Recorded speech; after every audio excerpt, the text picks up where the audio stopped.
Okay, good evening, everybody. Welcome to the March 23rd, 2026 Planning Development and Zoning meeting. It is a few minutes behind here, 6:05, so we're going to get started. We'll start off with the Honorable Mary Tan Davis. He's going to swear in our three new/re-upping board members here, so I'll let him take it away from there. Thank you, Mr. Chairman. It's an honor and privilege to be here again to swear in a newly appointed member and the two reappointed members.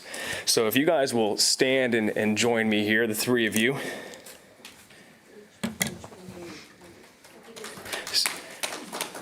So we're going to be doing the statement of officer first, and then after that we will be doing the oath of office. You can stay right there, Mayor Martin. Okay. If you guys would raise your right hands and repeat after me, in the portion where I say state your name, you state your name, not my name. So first, I state your name. Do solemnly swear that I have not directly or indirectly paid, offered, promised to pay, contributed or promised to contribute any money or thing of value, or promised any public office or employment for the giving or withholding of a vote at the election at which I was elected, or as a reward to secure my appointment, or confirmation, whichever the case may be, so help me God. Next, we will move on to the oath of office. So if you'll raise your right hand again, and then repeat after me. In the name and by the authority of the state of Texas. I state your name. Do solemnly swear that I will faithfully execute the duties of the office. And this one, make sure to state your position number of Planning, Development, and Zoning Commission place number.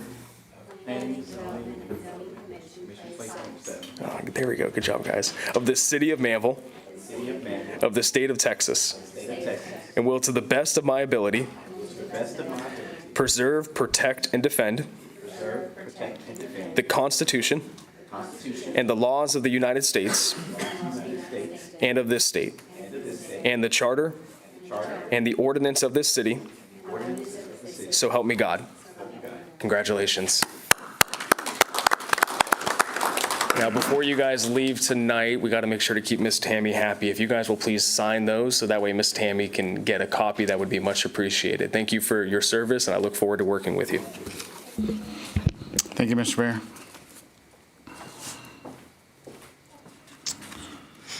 Okay. So we will start with roll call. Ryan Miller, that's me, I'm here. Kyle Maraskin. Here. Marianne Atkinson. Here. Kenneth Haynes is not with us this evening. Christy Kennard. Here. Dolores Martin. Here. And Benteram Morton. Here. Awesome. Did I get it right? Awesome. Thank you. Okay, if I can have everybody stand for the pledge, please. Pledge allegiance To the flag of the United States of America and to the republic for which it stands, one nation, under God, indivisible, with liberty and justice for all. I take the Texas flag, pledge allegiance to Texas, one state under God, one and indivisible. Excellent, thank you. Okay. So we have a couple public comment cards, but they're all for the public hearing, so we'll hold those until then. So we'll start with the presentation on the Open Meetings Act, meeting decorum, and the roles, responsibilities, and standards of the commission deliberations and decision-making. Who would like to tell us about that? So I passed out, and it's in the packets as well, a PDF of kind of a small bullet point description of what the role of the board is. If you look on that first page, your role is advisory to City Council, review and recommend, and plat approval. Responsibilities include overseeing the zoning, plats, public hearings, and recommendations to City Council. Decision standards, those are based off of the ordinances that are adopted by the council and in place.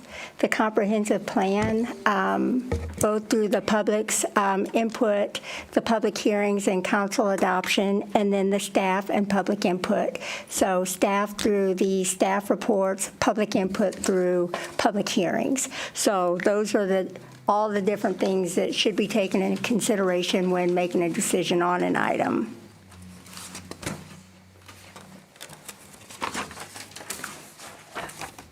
On the next few pages, it kind of goes into a little more detail on the decision-making standards. Again, it should be based on city ordinances, comprehensive plan, staff reports and analysis, and then the public testimony presented at the meetings during public hearings or even citizens' comments, all record of the public. Decisions should not be based on personal opinions or preferences or information not presented in the public record. And then, Joe's, was there anything on that you wanted to add, or?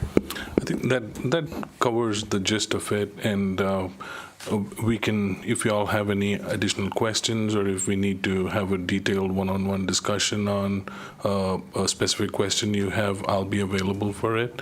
But like Tammy said, in general, we have our comprehensive master plan that gives us the policy direction for the decisions that for the actions that you take on the applications we receive and the recommendations you make to the city council.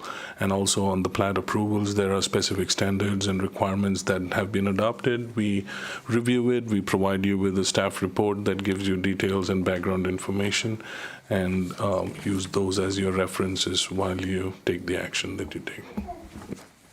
And then the next page, each of y'all have a city email address, so those are public record. So anytime there's an agenda item, depending on what that item might be, you may get emails from the public. The recommendation is please don't correspond back and forth, dialogue with those, or include a reply to all. Sometimes they're all the members on those emails. The recommendation is to send those to staff, let staff either respond or make sure that it's brought up during a meeting so that it's on part of the public record. And then there's a suggested response that you can respond kindly, but just let them know that you're going to send it to the staff. And then, of course, the legal guardrails for the meetings on the governance over the meetings is the Texas Open Meetings Act. Again, no deliberations outside posted meetings.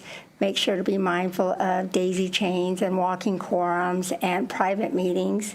And then the Public Information Act, being mindful that everything we do is subject to public record. So if somebody sends you a text message or sends you an email or anything like that, if it's on your personal devices, please make sure to keep those. Should somebody want a copy of that, depending on what it is subject to open records and the Public Information Act. And then, of course, conflict of interest. Make sure to disclose or recuse yourself when there's a conflict of an item.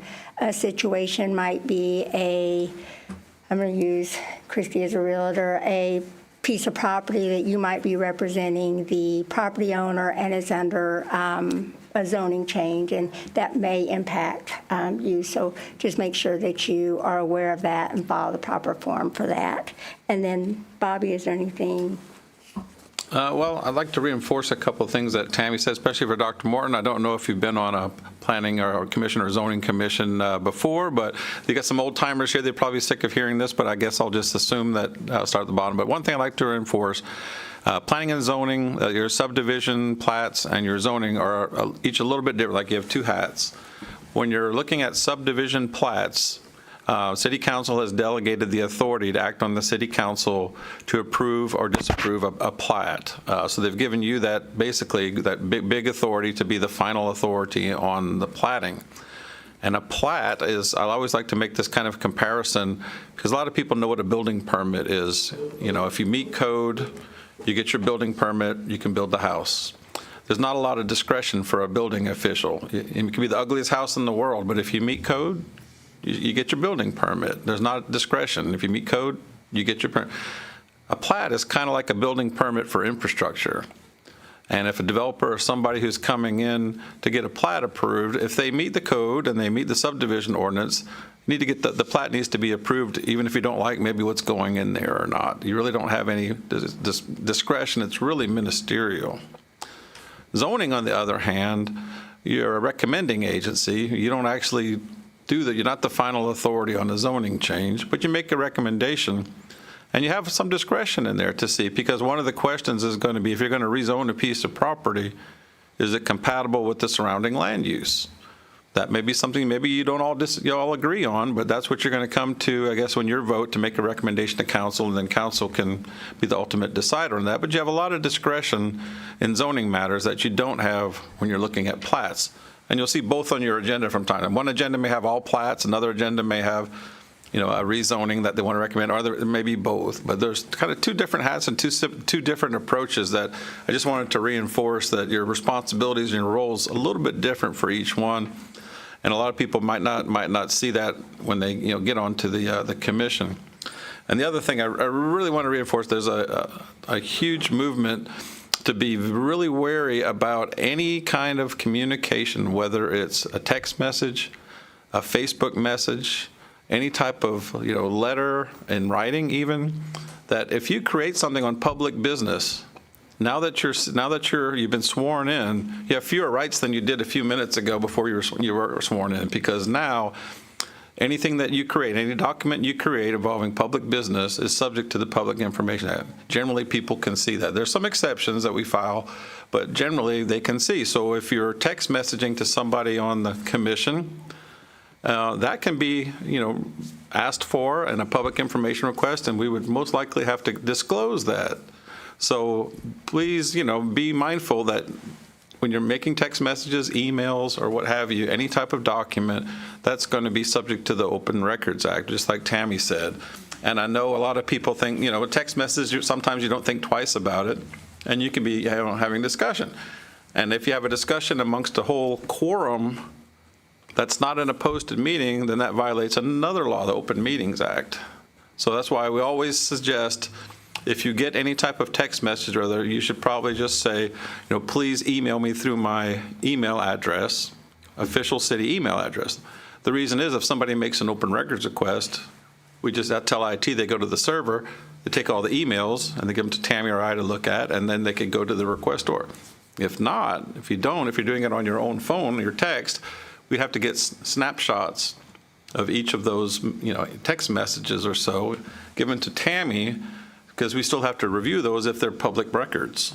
So that's why, for almost your convenience, is that you don't use your private email, and if you have a phone, the first thing I would do if you get anything about public business is say, please use my official city email address to discuss public business, not the text message. So I hope that helps, because these are some minefields that, you know, y'all are pretty much volunteers, but there's some serious consequences, criminal consequences, if you have unposted meetings and discussion behind closed doors and Information Act sort of stuff. So anyway, I just wanted to kind of hit home on some of the things Tammy covered, because they can get you in trouble. And if you have any questions, please call or stop by. Thanks.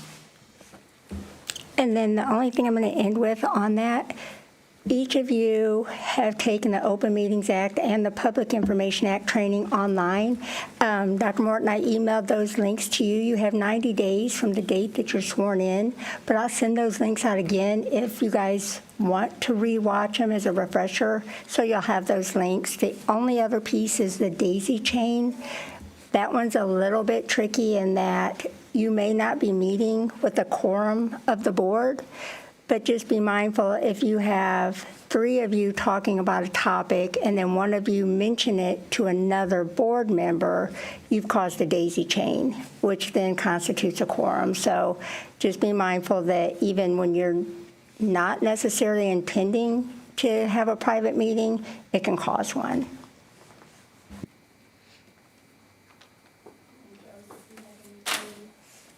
I think you've covered, between Bobby and you've covered everything.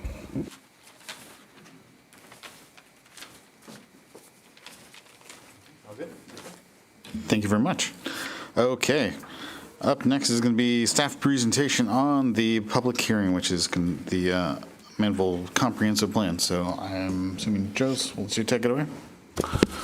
So, as y'all are aware, we've been in the process of updating our comprehensive master plan and the thoroughfare plan, and we have Gary from Kendi Keast, who's been working with the city through public engagements and workshops and presentations to both y'all and the city council.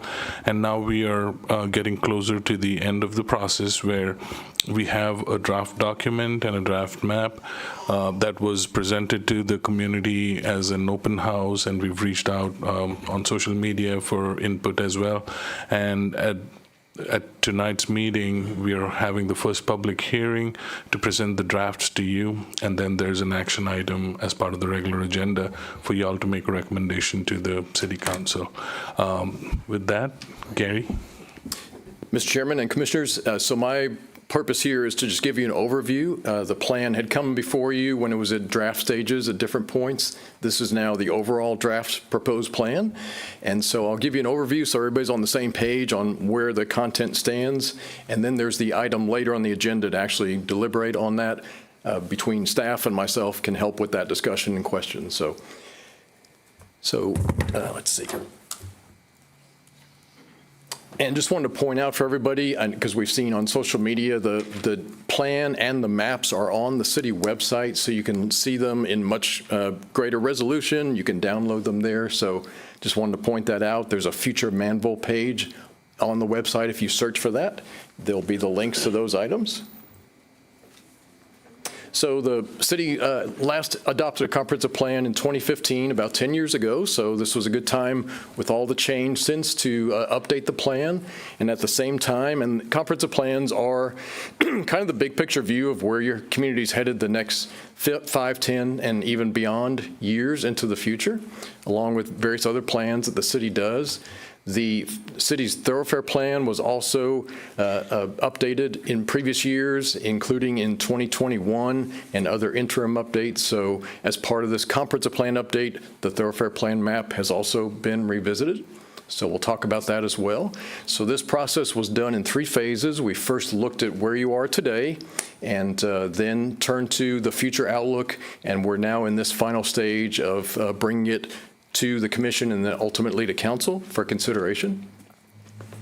So in that first Manvel Today phase, that was mainly about a lot of facts and figures. That's where we did a lot of our community outreach and leadership discussions. There was a very well received and responded to survey in that phase. So we got various themes for the plan from all that input. Early on in the process, a first step, part of our assignment was to help the city adopt a strategic plan, and that was even a higher level first look at basically establishing some principles along with the mission the city already had on paper and a vision for the future. So there's various principles about the type of community to be. Those carry over into the comprehensive plan now. And actually, this diagram that's in the plan kind of shows that progression from that high-level strategic plan to now the comprehensive plan, goals and outlook for the future. And then the city has its various more specialized plans for things like infrastructure, the major thoroughfare plan, and others that then guide actual decisions and budgeting based on these higher level plans. The comprehensive plan focuses on these particular topic areas, so very typical of these plans. It's kind of the building blocks of your community in terms of land use and housing, your transportation system, your infrastructure, parks and recreation, so all these pieces along with the economy. But at the end of the day, these plans especially have these core elements of the future land use outlook, the development pattern, growth, and then the transportation component of that and how those work together. And I also wanted to highlight that in all the plan sections, we also documented a lot of accomplishments of recent years and based on previous plans. So always like to highlight what's gotten done based on past planning. So these comprehensive plans, very typical, have under those various topic areas a number of goal statements, things you're trying to accomplish in the future as a community. So I'm not going to read all those, but there's some key words up on the screen, outcomes that you would be working toward, things to accomplish, and in some cases, things you're trying to avoid, things that you don't want to see in the future. So all these are in detail in the plan. Turning to the future land use map, this looks at the various use possibilities of land within the city and then the entire extraterritorial jurisdiction, the growth area around the city that is not incorporated but is part of the city's jurisdiction. Very typical categories, but a big theme that I'll talk more about is the desire for rural preservation. That was a theme from day one of this process, and it's now reinforced in the plan. There's an estate residential category, which really coincides with the city's 1-acre zoning. And of course, zoning only applies within the city limits. So some of these designations that are out into the ETJ don't really have zoning to back them up, but it is an aspiration and intent for what could happen there, which can be influenced by infrastructure and roads and things of that nature. There is a suburban residential category, which is more of in-town living, people living closer together in subdivisions as is happening. We also have our master plan development category, which in Manvel's case covers a fair amount of the map, especially around the 288 corridor, Meridiana, areas that typically have a fair amount of open space set aside. Stormwater detention is another open space element that puts that under the suburban category. So that's a fair amount of the map. And by the way, that's the pink colors on the map. I should have pointed out the colors. The rural preservation is the brightest green up in the northeast and a couple of areas south. Estate residential is the lighter green, and it's especially on the east side of Masters and the eastern and northern parts of the city. Suburban residential is the bright yellow. Master plan development is more that pink tone, mostly around 288 and then Meridiana to the south. Next one is commercial, a little bit darker red. That's mostly along the Highway 6 corridor and some other locations. Manvel Town Center, of course, another major addition during this process. And then industrial in the purple tone is mostly down at the southeast part of the city along Highway 6 and near the railroad. So just some points about the map. As I mentioned, rural preservation is meant to be on areas that are pretty wide open spaces, not a lot of homes, mostly homesteads, scattered development.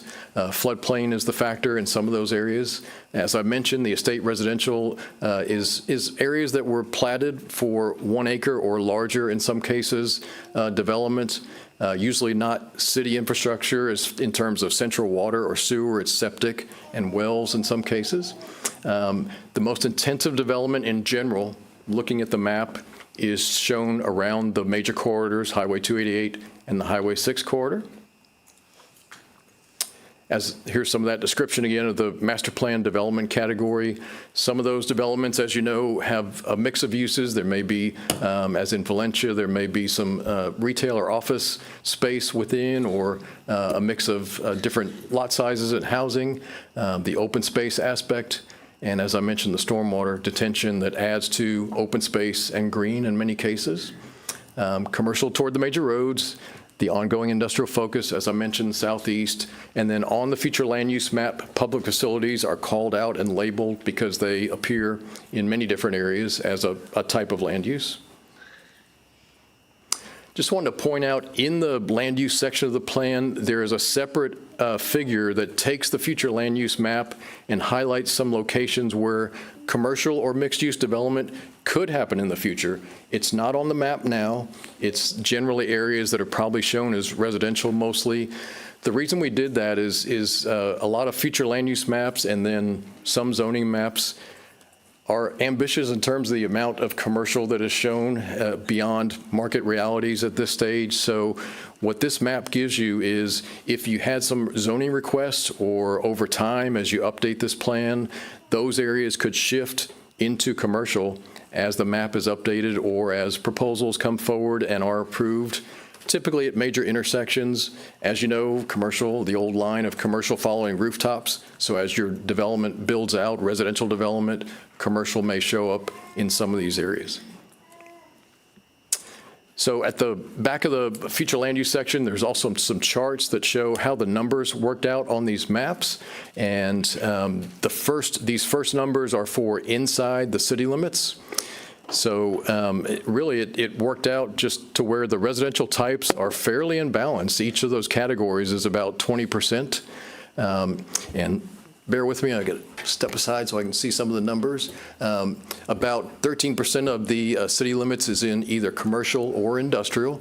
And then even within the city, nearly half of the city limits is in that estate residential, the larger lot, or rural preservation. And as we said, that was a desire that we heard from day one. This next one is now for the remainder of the area, the extraterritorial jurisdiction by itself, not including the city limits. So the numbers here is that the majority of the ETJ is in the large lot estate residential, 54%. Rural preservation is not used as much outside the city limits because, as I mentioned, it's really tied to zoning. The city doesn't have as much of a way to control density in the ETJ, but certainly where infrastructure shows up, where road shows up, that's what supports development. So rural preservation ties into the future land use map or the thoroughfare planning in that way. And then almost 2/3 of the ETJ is in those rural character categories. So that was, as I keep saying, a theme from the beginning. Let me shift gears to the major thoroughfare plan map. These are changes since the commission here last saw the map. It was before city council. We had some public feedback. And I do want to mention a lot of the folks here tonight that were at our open house and gave comments. The map has not changed since then. That would be what's under consideration tonight, some potential changes. But in general, relative to prior maps, the current map tries to follow existing roads more versus previous maps that showed alignments going through properties, trying to follow property lines or existing roads where possible.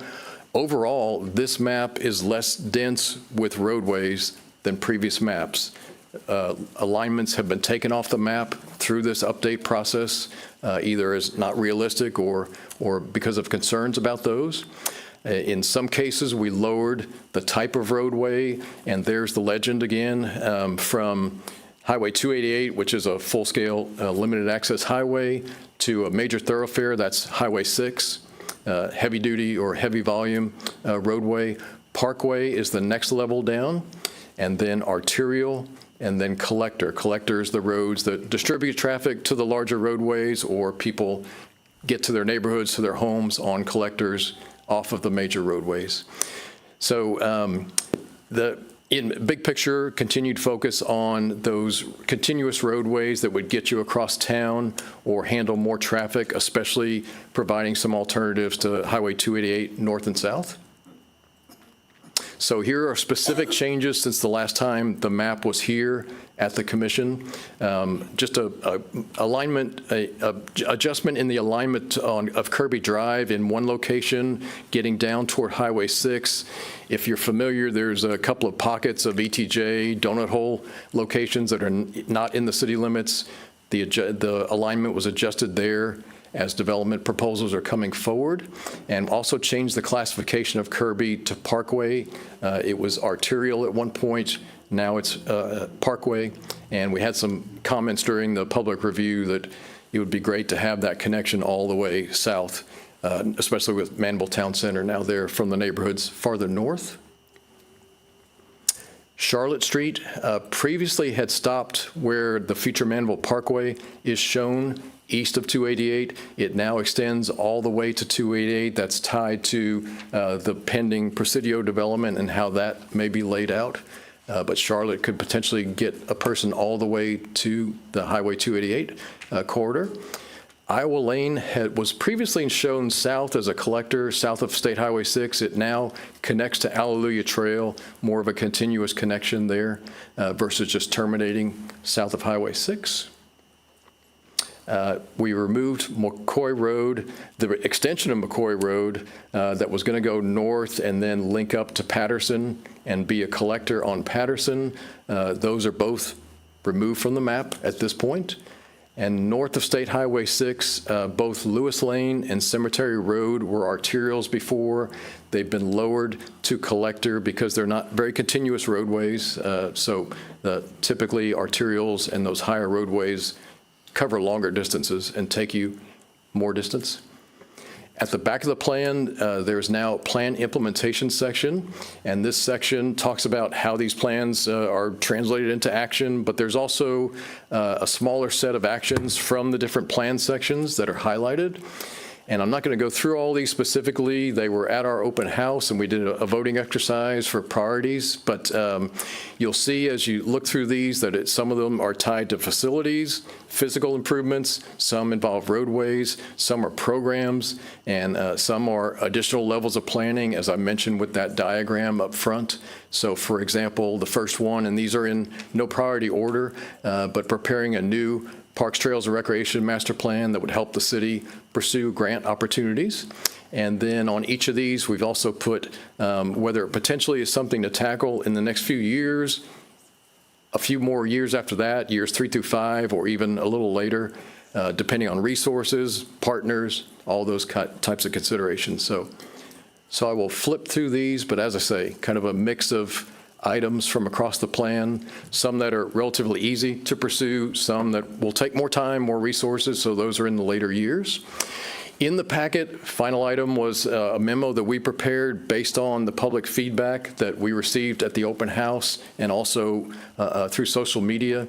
So these are some of the things that, this kind of goes back to what Bobby mentioned about zoning recommendations. These plans are not regulatory in any way. They're policy advisory documents, but your role here is to recommend to council whether to adopt the plan. As part of that, you can make recommendations for additional changes in the plan. Council is the ultimate authority, as on zoning. They will take that into account and potentially make other changes on their own. But I just want to highlight some of the things that came up that are in the memo. We've of course, had people say, show as much rural preservation as you can on the map. There's actually more on the map since the earlier drafts of the future land use map. The area in the northeast was expanded, almost doubled, so it is larger than where we started.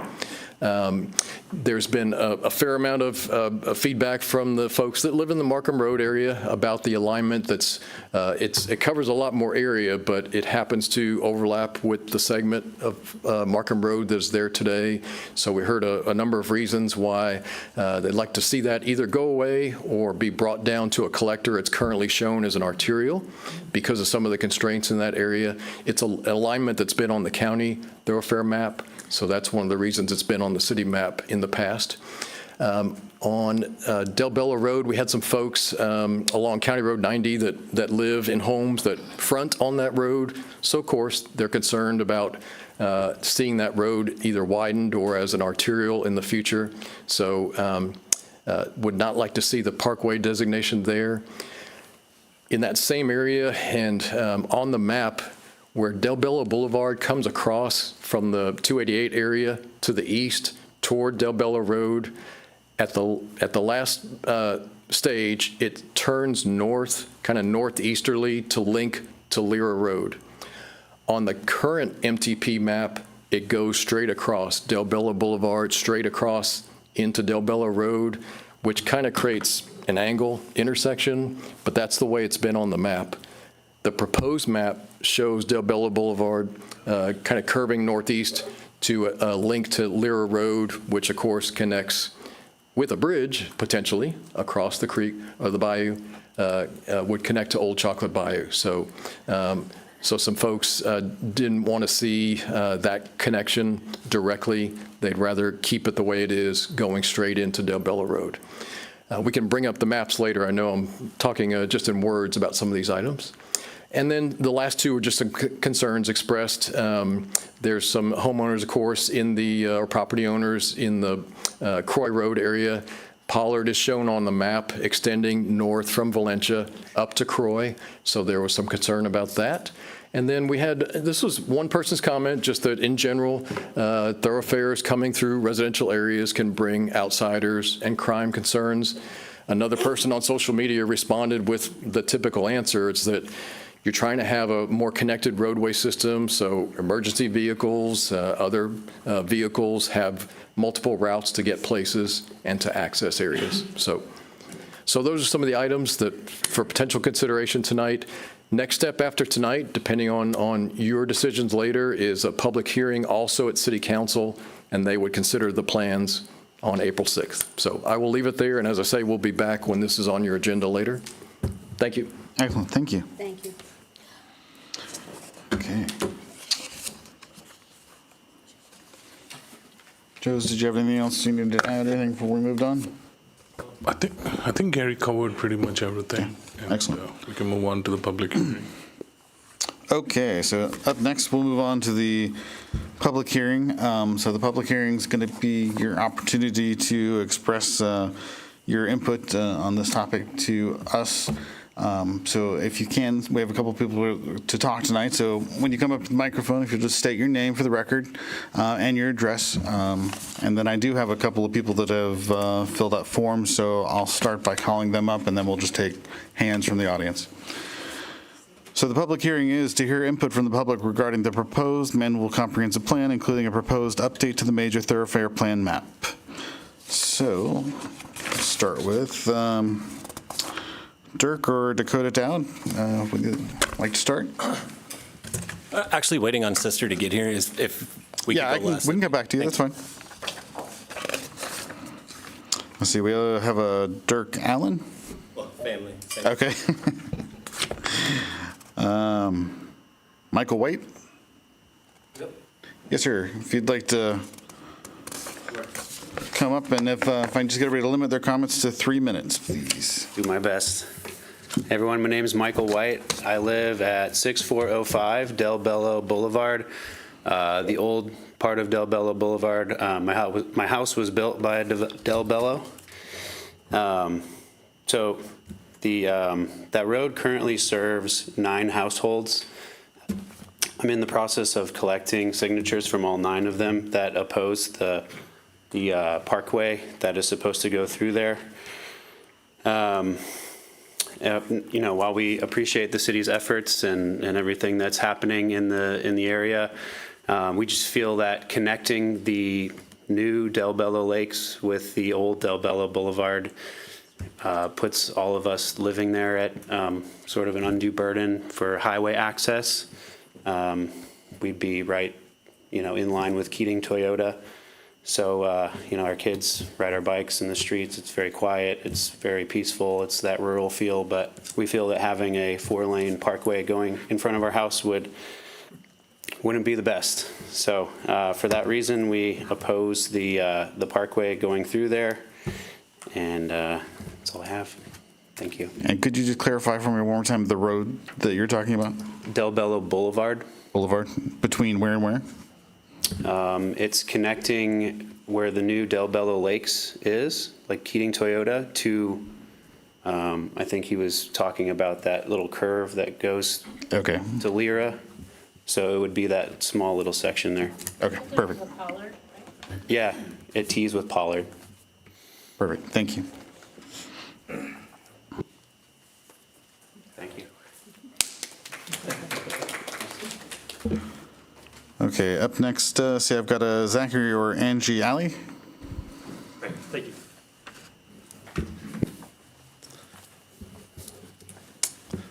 Thank you, members of the committee, for allowing me to speak. My name is Zachary Alley. I reside at 8903 Quill Valley Drive. I'm talking today specifically about the alignment with Markham Road on the east side, where you've got a mix of rural and estate residential.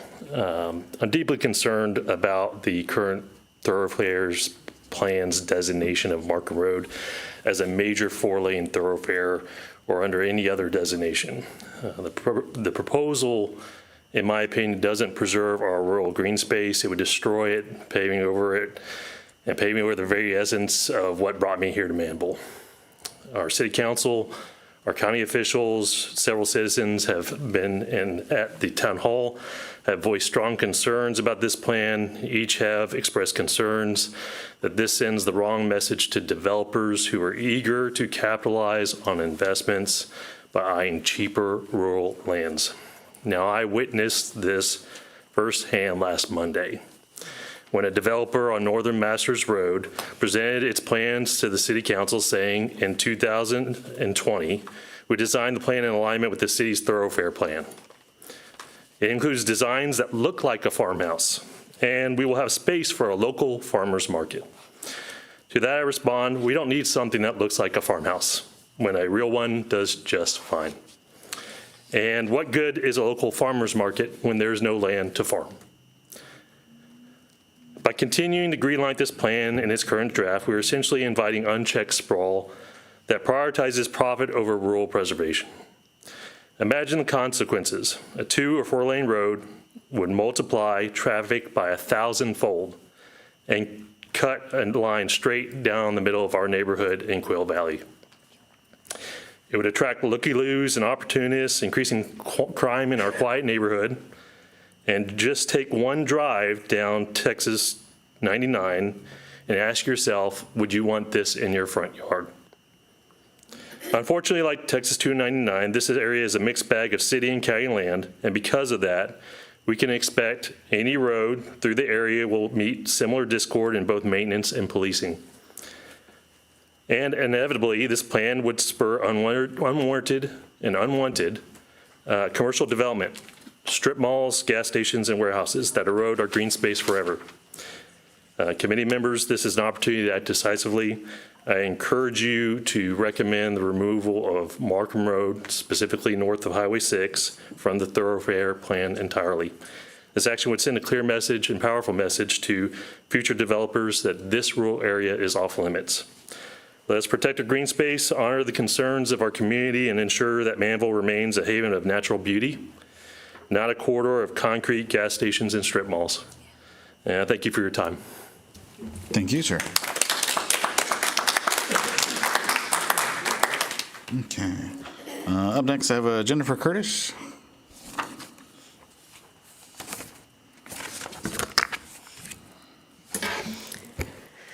Good evening, Commissioners. My name is Jennifer Curtis. I work with Meta Planning and Design. Our office is at 24285 Katy Freeway in Katy, Texas. I'm representing a property owner who has property on Oilfield Road. My comment is also about Markham Road. I certainly support the previous speaker's request that it be downgraded or deleted, but our specific concern is about the portion that is in the city limits between Oilfield Road and Belcher Road. There's a couple of technical issues and also a missed opportunity here that I wanted to point out to you.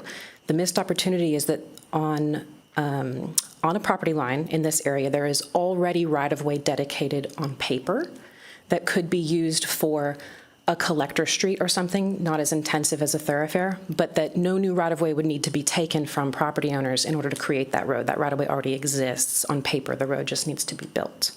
So there's a missed opportunity there where no new right-of-way would be needed. Additionally, where Markham Road is projected to extend, north of where it currently exists, the future proposed extension parallels and then crosses over some pipeline easements. And as you may know, crossing over pipelines is, concerning and needs to be done carefully and ideally at right angles. And the proposed alignment kind of weaves in and out of that pipeline corridor and then crosses at an acute angle. So from that perspective, also we would prefer and recommend that the thoroughfare be either shifted over, removed, downgraded, so as to minimize the impact of those pipeline crossings for the betterment of the neighborhood. And those are my comments. Thank you. Thank you very much.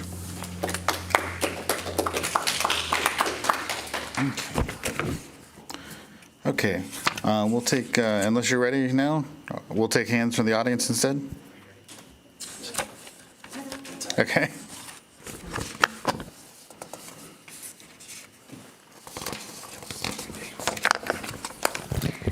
Dirk Allen Dowd. I'm Dirk Allen Dowd, and here is my presentation. 7 reasons why adding a road to Quail Valley Ranches is not a rewarding idea. 1.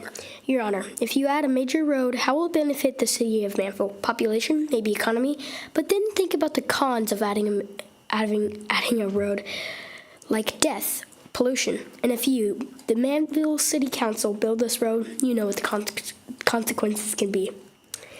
2. Those are just reasons what will happen if you add a road. But imagine the things it will prevent us from doing, like trying to sleep when a huge traffic jam is going on. And if this was you, would you like to get 5 hours of sleep or 8?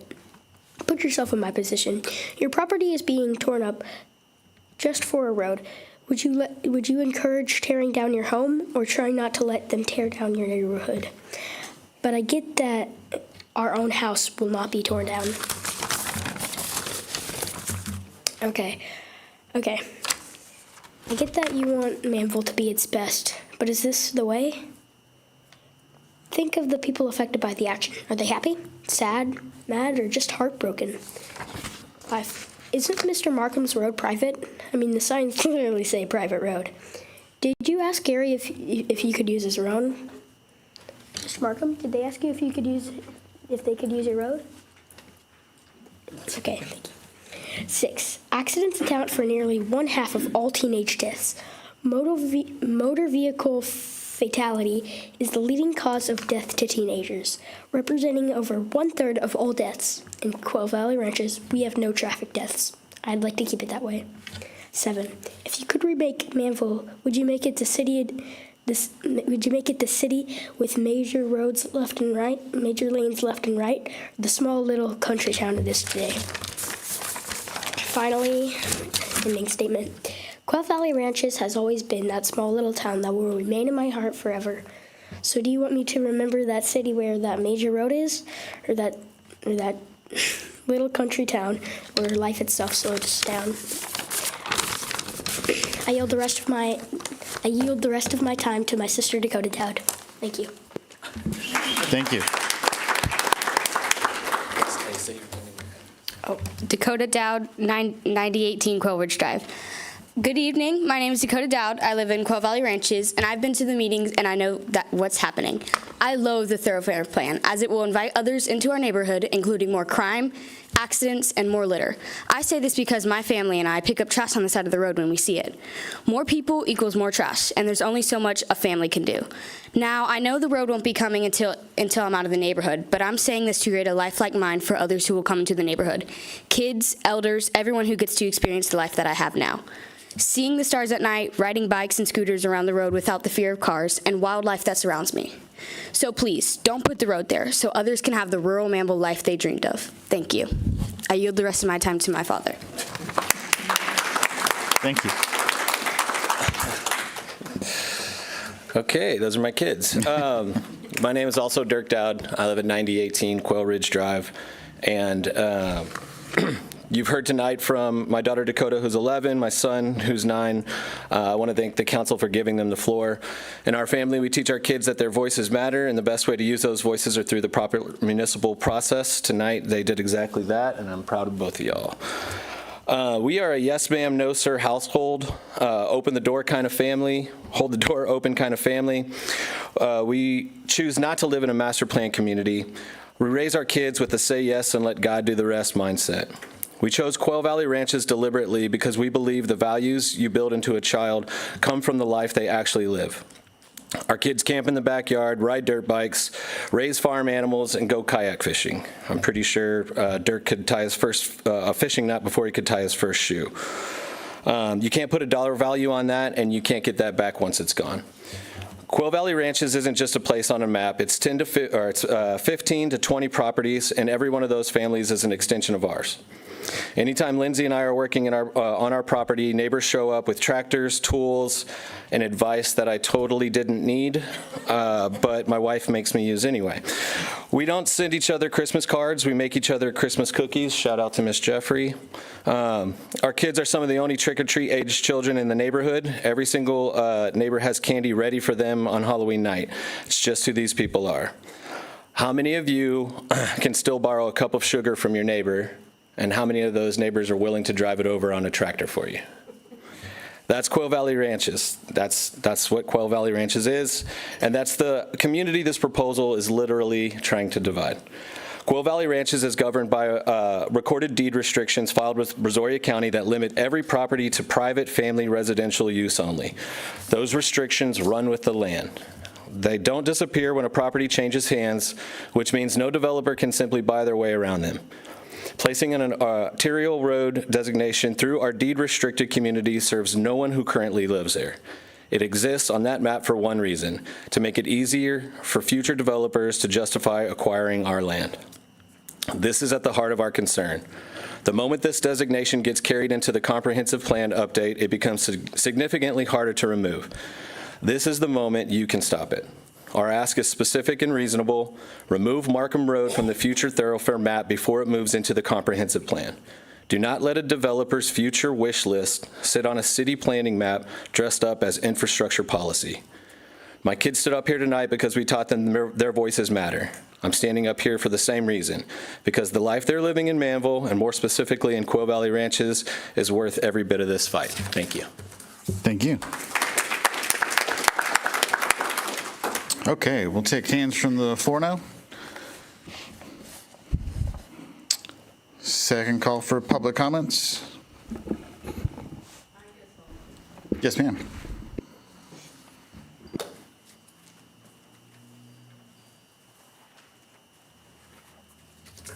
I'm actually understanding that growth is coming, and I think... And if you'll just give us your name and your Heidi address real quick. Zemer. I've been here so often that I thought everybody would know it. Heidi Zemer, 21226 Creek Road, Manvel.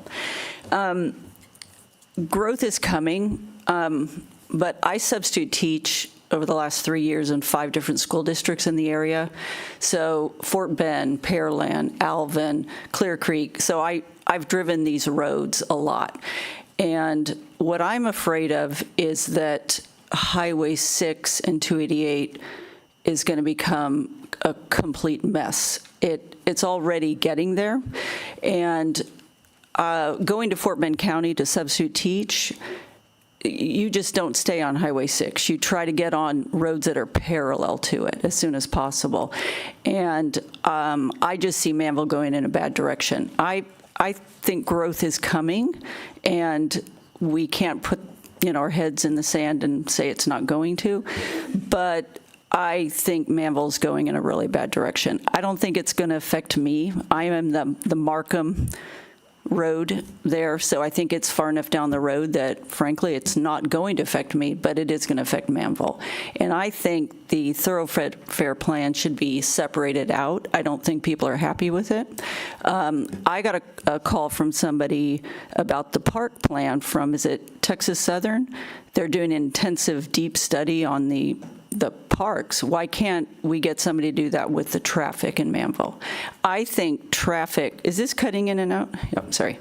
I think the traffic is what will make Manvel unlivable in the future. I really do. I think we do a great job with the crime. I think the other things, but I think the traffic will make it unlivable. I already go to Alvin to do shopping. I don't go down to the town center a lot of times because there's too much traffic. So anyway, that's just my 2 cents worth. I think that they should just separate it out, and we should see an intensive traffic expert coming in telling us how all this traffic is going to flow. So I would, at the very least, take the Markham Road out, but I think the whole plan just needs more intensive study. That's just my opinion. Okay. Thank you very much. Okay. Chairman. Any other? Mr. Chairman, I would like to mention that we received 2 public comments via email on this subject. Can I quickly? Yes, please. This was last minute, so we couldn't provide it to you. The first one is from Jane Liston and Tim Liston. They reside at 7432 Lewis Lane. They say, I'm writing regarding the proposed thoroughfare plan that is scheduled for discussion at your meeting on Monday. March 23rd. We respectfully request that Lewis Lane be removed from the proposed thoroughfare plan. The current proposal would significantly widen our road, and we believe this change is not appropriate for our neighborhood. Lewis Lane is a quiet rural street where the properties on our side consist 2-acre lots. The spacing contributes to the peaceful rural character that drew us to this area and is something we deeply value and wish to preserve. Expanding the roadway would fundamentally alter the nature of our neighborhood. In addition, our street is located very close to Highway 6, making further expansion unnecessary and impractical. Lewis Lane also dead ends on both ends, which further supports our belief that widening it does not serve a meaningful transportation purpose. Our roots in Manvel run deep. Our family is established here, my husband's parents, and our oldest daughter and her family, our son and his family, and our youngest daughter all live in this community. We love where we live and want to remain here, maintaining the character and quality of life that makes our neighborhood special. We kindly ask that you consider our concerns and remove Lewis Lane from the thoroughfare plan. Preserving the quiet rural nature of our street is very important, not only to us, but to our neighbors as well. And we have another one.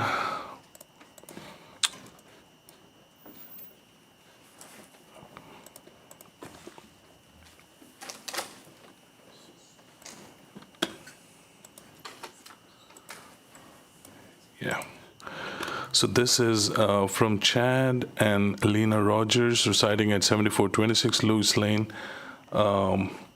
Lewis Lane is currently a quiet rural road that already experiences issues with speeding vehicles despite its limited access and dead-end design.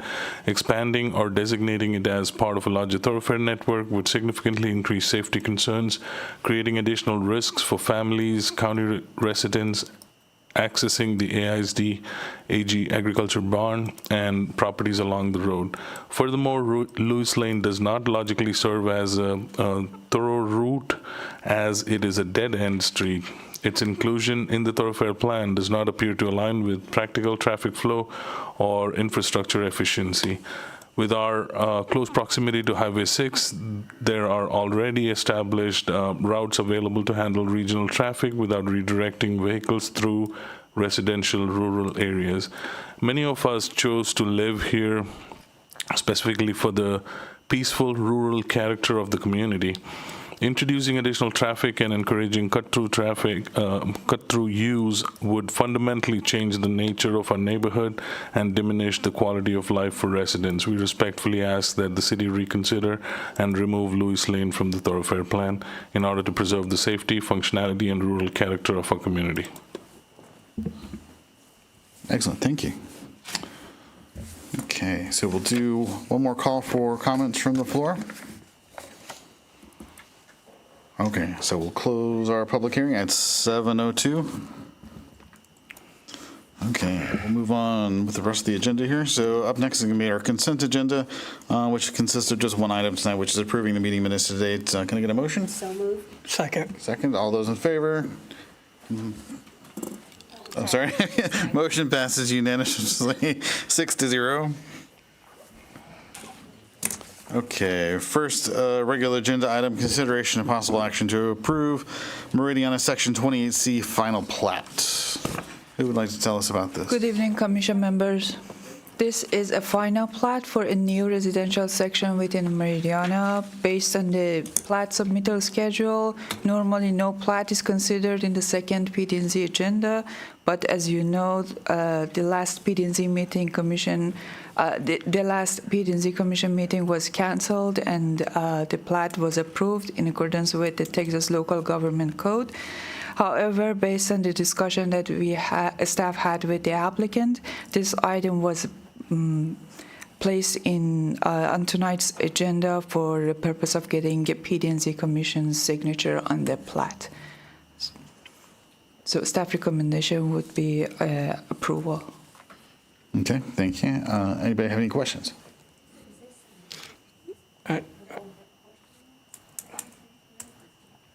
Where is this site? This is... Yeah, this is also one that's only... Yes. Everybody flattened and everything, I saw it.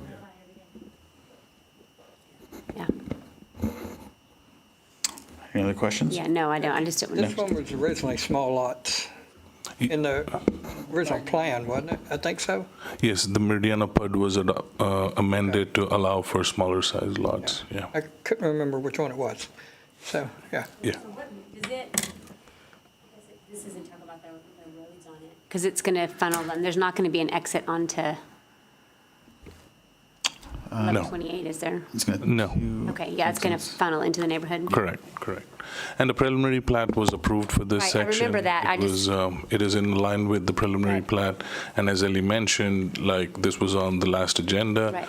So it's a plat that is approved, but in discussion with the applicant, they wanted to bring it back so that the plat could be signed by the PD&Z. Yeah, I remember. It's different when you see the map of it like this. You know, it helps put it into context a little bit. Okay, any other questions? No? Can I get a motion then? Make a motion to approve. Second. Second, all those in favor? Motion passes unanimously, 6-0. Okay, consideration of possible action to forward a recommendation of approval to City Council for a subdivision variance request seeking to vary the requirements of the street requirements or sidewalks for to waive permit roadway right-of-way dedication. This is over by Highway 6 in front of, on the south side Yes. and the west corner there too. Okay.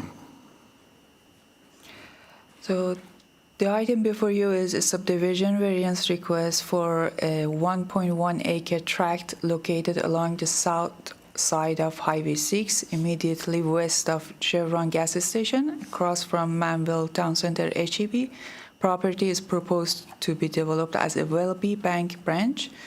The applicant is requesting a variance from Chapter 62 requirements related to additional street improvements, sidewalk construction, and minor plat requirements, specifically along the southern boundary of the property. The request is due to site constraints created by an existing 20-foot drainage easement located along the southern boundary of the property. This easement contains a drainage facility that serves the adjacent Chevron property and extends beyond the subject site. The drainage infrastructure and required maintenance berm limit the developable area of the site. Under city subdivision ordinance, development of the property would normally require dedication of an additional 10 foot of right-of-way along the southern boundary and construction of one half of the abutting roadway with curb gutter and sidewalks. However, relocating or reconstructing these existing drainage facilities to meet these requirements could disrupt established drainage patterns and potentially impact neighboring properties. Staff would like to note that a similar subdivision variance was recently approved for the adjacent 3.6 acre tract to the west, as known as HJR LLC, which is affected by the same drainage easement and similar site constraints. Unlike this request, which included an escrow option, this request is solely for the variance. Based on staff review, the drainage easement creates unique circumstances specific to this property, and strict enforcement of the ordinance would likely require modifications to the existing drainage system. For these reasons, staff finds their request reasonable and consistent with the previous variance approval for the adjacent property and recommends approval of the variance with the conditions outlined in the data sheet. I'll be happy to answer any questions. Is this next door to that car wash? We had the car wash and then the other little shopping. We had Yes. this little piece of property sure has caused some. Yeah, there's just not enough room to put all the extra stuff. And you've got that little dirt road to the oil thing. So all what their plan here proposes, it aligns with the. It is the same. With what they have on their plan for next door, like it all lines up with Yes. it? Yeah. Okay. And then, So the recommendations here are to Allow. escrow in lieu of construction for 10 years. Plat for the proposed development shall include a plat note specifying waiver of right-of-way dedication and escrow agreements. Setback, a minimum setback of 40 feet measured from the center line of the gravel right-of-way of the southern side.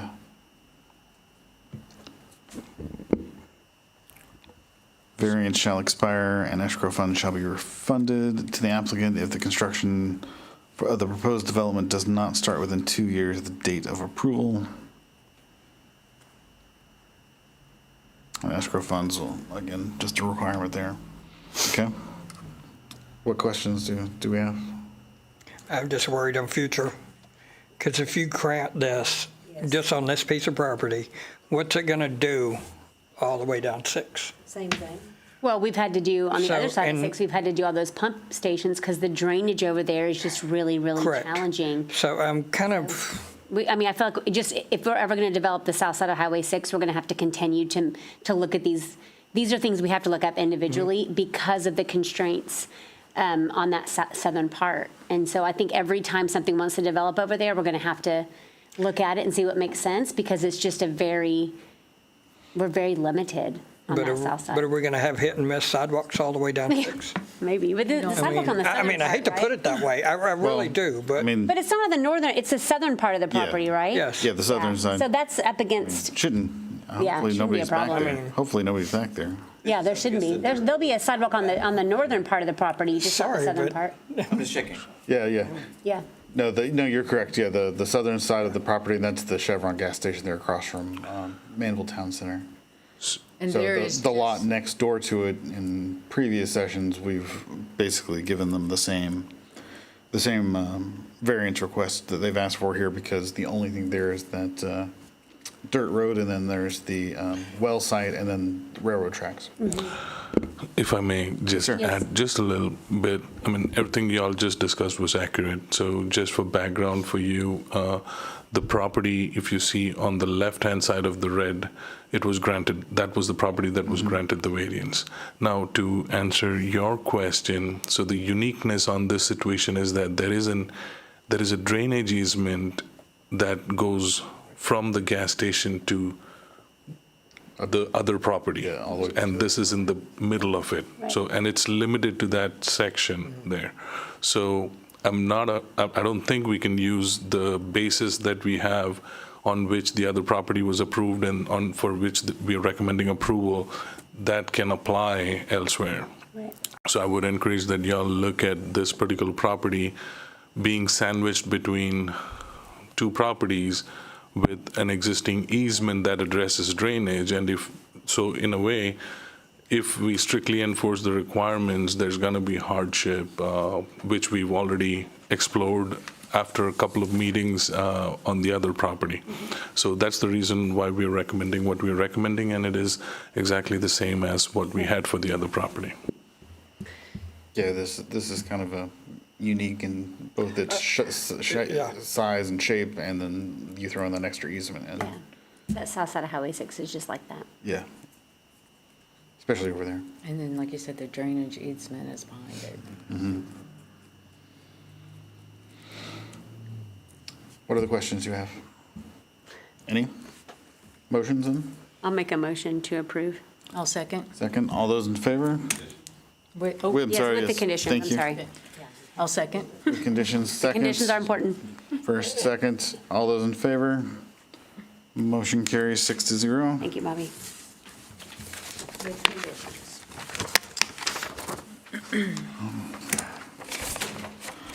Mine doesn't have a second page, right? So we're done? Yeah. Good luck with that. Agenda item C, consideration and possible action to forward a recommendation of approval to City Council for a subdivision variance request seeking to vary the requirements. Side lot lines is, who'd like to tell us about this one? This is a subdivision variance request for about 2.27 acre tract of land located at 8134 Belcher Road, property is zoned open single-family residential and is currently vacant. The owner intended to construct a single-family home. Under Section 62-108A 10 and 11, the city's subdivision ordinance, the requirements are side lot lines must be at substantially right angles or radial to street lines, and flag or key-shaped lots are not allowed. Currently, this lot has approximately 20 foot of frontage on Belcher Road, is flag-shaped, and the side lot lines are not at right angle or radial to the street. The applicant is requesting a variance to waive these requirements and allow the lot to remain flag-shaped. Staff found that the lot was purchased in its current configuration in 2024. Its shape limits development without a variance, although it exceeds the minimum lot area requirement. Enforcing the ordinance would prevent development. Obtaining adjacent property is not practical, so without this variance, the property cannot be developed as intended. Granting the variance will not negatively affect public welfare. The lot can accommodate a single-family residence while meeting setback and lot size standards. It is also important to note that a similar flag lot variance was approved in 2024 for a property on Patterson Road under comparable circumstances. Staff finds the request reasonable, consistent with prior approvals, and not detrimental to public health, safety, and welfare. Therefore, staff recommends approval of this variance subject to the conditions outlined in the datasheet. Okay. If you have any question, I would happy to answer. This one's just odd. It's a weird piece of land. But it's 21 feet, by reading this at the Yep. front. So that gives them plenty of To put a road. a driveway Put a road space. and driveway. Yeah. Yeah. It's just so weird. It probably is nice back there. You feel like you're all by Yeah, yourself. all by yourself. Yeah. You don't have to worry about the thoroughfare plan coming through. Just kidding, sorry. So there are 3 recommendations with this. Subdivision variance will expire upon a change of use from open single-family residential, or the subdivision variance will expire under further subdivision or replatting of the property into multiple lots or reserves. And 3, a building line, setback line shall be established significantly perpendicular to the 482-foot long side of the property in a manner that the lot width measured at the building line, setback line, and then I've got a logo in the middle of the rest of it, so I can't read it. Would you like us to go over each of the conditions? I think the first 2 are pretty Yeah. easy if they ever get rezoned or changed from open single-family residential, then this variance does not go with it. And then I think the last one is, y'all need Building one to setback show what that one is. significantly. Yeah, the last one, the last comment or the last condition, the intent is to make sure that when they're building a house on it, they don't build it all the way close to the staff. So we are requiring that there be a building setback line established on that property where when you measure the width of that setback line between side property lines, it meets our minimum lot width requirement, which is 120 feet. Right. So, and to be honest, I mean, we do have their preliminary plans that they provided for the house, and the house is definitely set back, so that condition is not going to cause a problem for them. Right. Yep. Okay. Anybody else have any questions? So I'll make a motion then to approve with the 3 conditions. A second. Yeah. Seconds. All those in favor? No opposed. Motion passes 6-0. Okay. Consideration and possible action to recommend that City Council adopt the proposed Manvel Comprehensive Plan, including a proposed update to the Major Thoroughfare Plan. Okay. Who has questions first? Well, A lot. Start down here and let's go No, this go way. that way. You start, go ahead. girl. No. You go ahead, because you may have some of the same Well, I questions mean, I think have. I'm just, the three main comments today were on Markham, Del Bello, and then Lewis Lane. And so, I drive this area a lot. I'm not quite as familiar with Markham, but definitely with Del Bello, that section of Del Bello where we have some concerns, and then Lewis Lane. Those are pretty rural areas. Where they are. And so as a resident of Manvel who lives in the rural side, I can really sympathize with these people who moved here for that purpose. And, especially if you look at the Markham Road, it just seems like that's all rural out there. So that connectivity back there just feels intrusive.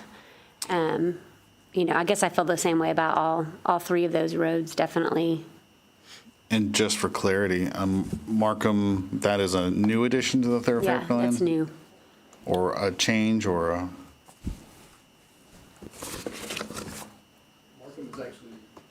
Markham has been on the thoroughfare plan for many years. It's been on the county thoroughfare plan, so.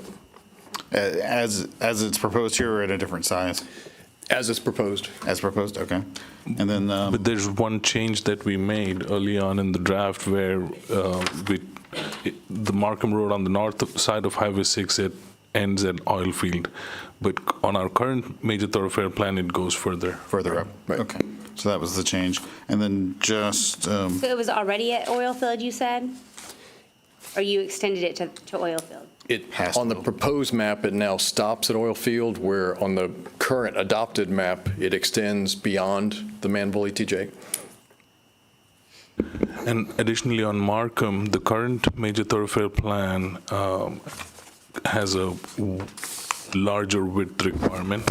This proposed major thoroughfare plan reduces the width. What is it now? What is Markham now? Because it seems like you're adding a part to it, right? You kind of have to go around to get there. So there's not really, especially where it connects to Highway 6. No, it doesn't connect to Highway 6. doesn't connect to It's Highway actually a county road. Yeah. And most of that neighborhood is the ETJ. Correct. And the thoroughfare plan, it is not like a road construction plan. Right, I know. It is a thoroughfare plan, and there are segments of Markham which is identified as a future addition. But all of that, I'm sure Gary can explain it better. Do you want to talk so about Markham, as it's shown, exactly as it's shown, is on the current thoroughfare plan, except it extends further into the ETJ, and it's a larger roadway. Classification, correct. Currently, okay. And then just quickly, on the same question for the Lewis Lane as well. That one's on the current thoroughfare plan as well? It is, and it was arterial previously, or is currently. The proposed map brings it down to collector. Okay. And then for Del Bello, I know that was one of the ones you talked about, the shape of it changed, and so it was a right angle there. Was that roadway always on the thoroughfare plan? Is that a new addition? The Del Bello Boulevard coming straight across east, that's the current map, just coming at straight east into Del Bello Road. Okay. So that little hook is the new to make the change. direct connection to Lyra. And the concern there was it does go through somebody's property by making that connection that's shown on the new map. And the size of the roadway remains the same, though? Correct. Okay. I would want to add about Lewis Lane, the current major thoroughfare plan takes it all the way to our city limit on How the wide east is Lewis side. Lane now? On the major thoroughfare plan, No, how wide is it now? 2 lanes. it's a 60-foot wide. Two-lane road. Two-lane road. Two-lane road. Yeah, it's a 60-foot wide right away. So you're going to have to, Because you have it going to Cemetery, but on the other one, it would go past Pine all the way towards the bayou. Is that what you were saying? That Like on our current major thoroughfare plan, it goes all the way to our city limits on the east side, and it connects Pearland Sites Road. Now, this particular proposal takes that proposed portion out, and it limits within McCoy Road and Cemetery Road. Okay. And that goes back to previous attempt to have a parallel road north of Highway 6 as a next alternative that concept is gone, so it's just the existing segment of road. So nothing will be changed with that? Well, It's going to widen it. Well, You're going from 2-lane roads to, If it got developed. if it got developed, because there's no sidewalks, it's all ditches. Well, most of it's ditches. And as some of the speakers mentioned, it's not a lengthy road, it dead ends on both ends. That's a reason that it's now shown as collector. It does move traffic as another option off of Highway 6, but it's not, as on the current map, it's not an arterial that was going all the way to the eastern city limits or ETJ. I think the concern is that you've got, Lewis Lane from Manvel High School to Cemetery, it's all residential and it's all large lots, 1 to 2 acres. So, and the same thing from Cemetery, when you're going from Highway 6 all the way up to where it hits at Scott Road, like it's all large lots. So I can see the concern there that, why do we want to widen the roads that are, I don't know. The concern collectively, every time we talk about this when we come in, is the people who are coming in really having the frustrations are the ones that are living in the rural areas, and we want to connect it. We never have the people that live in Del Bello coming in here for these meetings, and we never have, when we're talking about the thoroughfare plan, because they kind of moved in to live in a neighborhood where they're going to have wide streets and they want the connectivity, whereas the people who we've said we wanted to maintain the integrity of the rural parts of the town, these are consistently the people who are frustrated with the thoroughfare plan, because it's going to change their way of life and all of that. And so I think that, but I also understand we need police to be able to get there. We need emergency vehicles to be able to get there. So, there's both sides of it, but it's very frustrating to try to find that balance.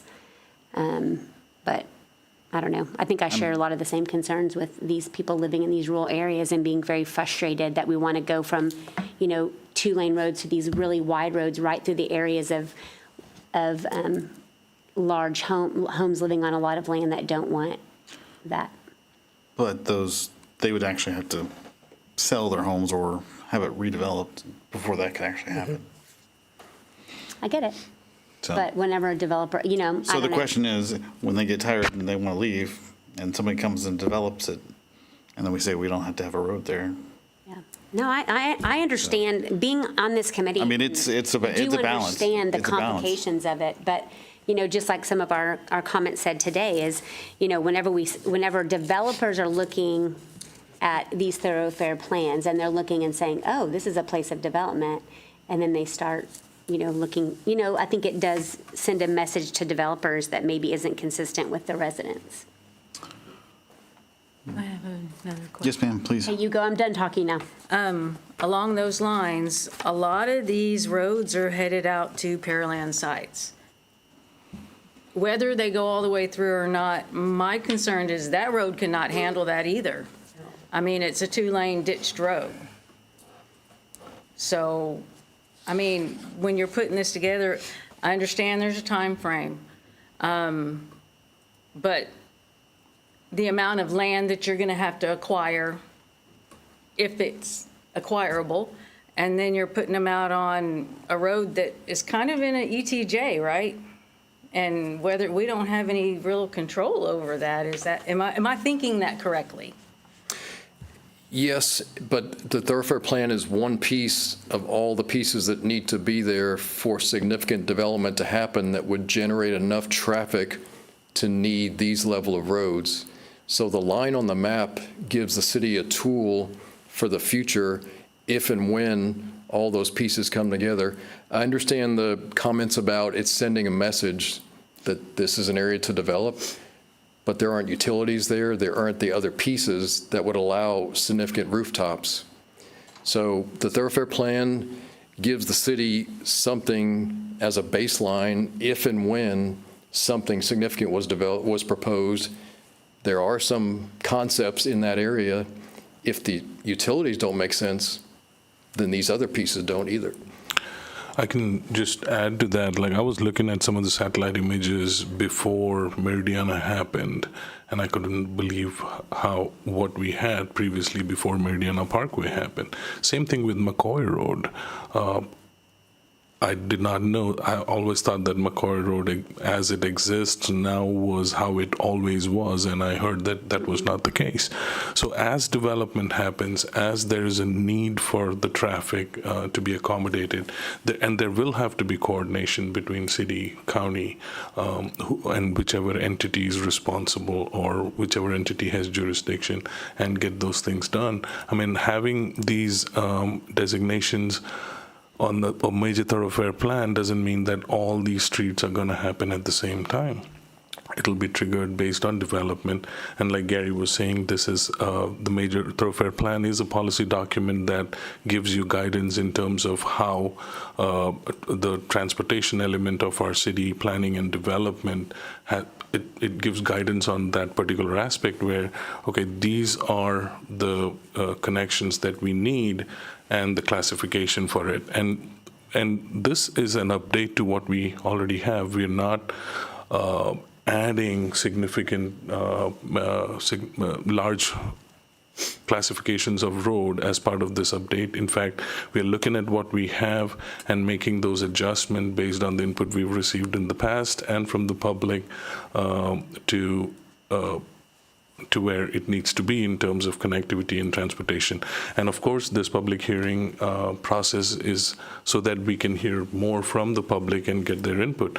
And every input and feedback is valid from their perspective. And what staff is going to do is like explain the purpose of the map. And like you said, most of these things are triggered by development. The Markham Road was on a major thoroughfare plan since a long time. It hasn't become a project yet. But like you said, when a development happens, when a developer comes in,